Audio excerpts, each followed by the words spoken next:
Samajwadi party के गुंडे मूर्ति के ऊपर चढ़ते हैं, गाली गलौज करते हैं। इन अकबर और औरंगजेब की औलादों को बताया जाना चाहिए, इन गुंडों की गर्मी चढ़ने लगी। इस नए भारत में राष्ट्र नायकों का अपमान भारत स्वीकार नहीं करता है।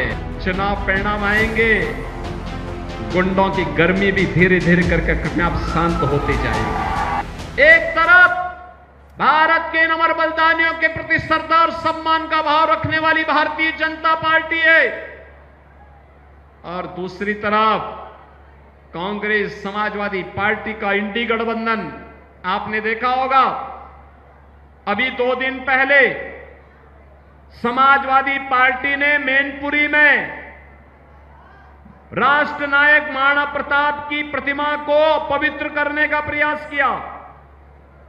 समाजवादी पार्टी के गुंडे मूर्ति के ऊपर चढ़ते हैं, मूर्ति में महाराणा प्रताप के आन मान शान के प्रतीक भाला को तोड़ने का प्रयास करते हैं, मूर्ति को पवित्र करते हैं, गाली गलौज करते हैं। इन अकबर और औरंगजेब की औलादों को बताया जाना चाहिए, ये नया भारत है।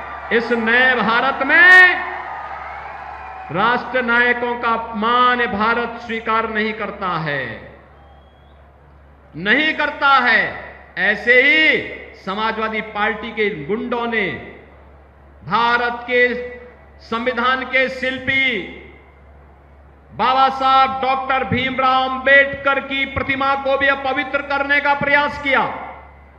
बहनों और भाइयों,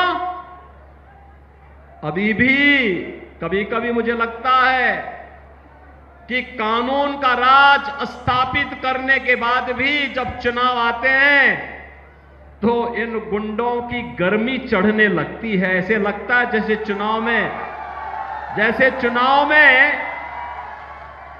चुनाव आते ही इनको लगने लगता है कि जैसे अब ये लोग फिर से जनता पे अपना कहर ढाने लग जाएंगे।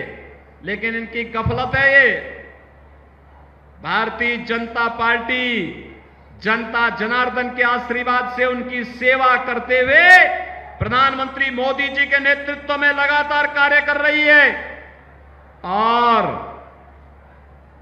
चुनाव परिणाम आएंगे, गुंडों की गर्मी भी धीरे धीरे करके अपने आप शांत होती जाएगी। जब आत्मनिर्भर भारत होगा, वही आत्मनिर्भर भारत विकसित भारत की संकल्पना को साकार करेगा।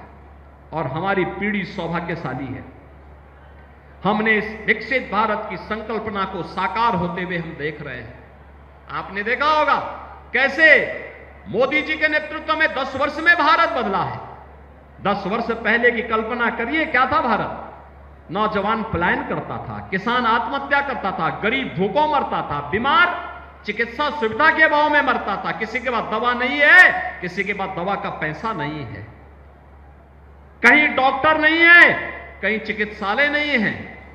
और आज नए भारत में हाईवे है, रेलवे है, एक्सप्रेसवे है। खन्ना जी और जितिन जी और हमारे विधायकगण तो एक्सप्रेसवे को इसी हरदोई, इसी शाहजहांपुर होते हुए लेके जा रहे हैं। और इस एक्सप्रेसवे में एक एयर स्ट्रिप भी बनने जा रहा है। अगर बाई चांस कभी किसी दुश्मन से युद्ध करना पड़े तो भारतीय वायुसेना के विमान इसी एक्सप्रेसवे पे उतर करके यहीं से फिर दुश्मन के देश पर हमला करने की तैयारी करेंगे।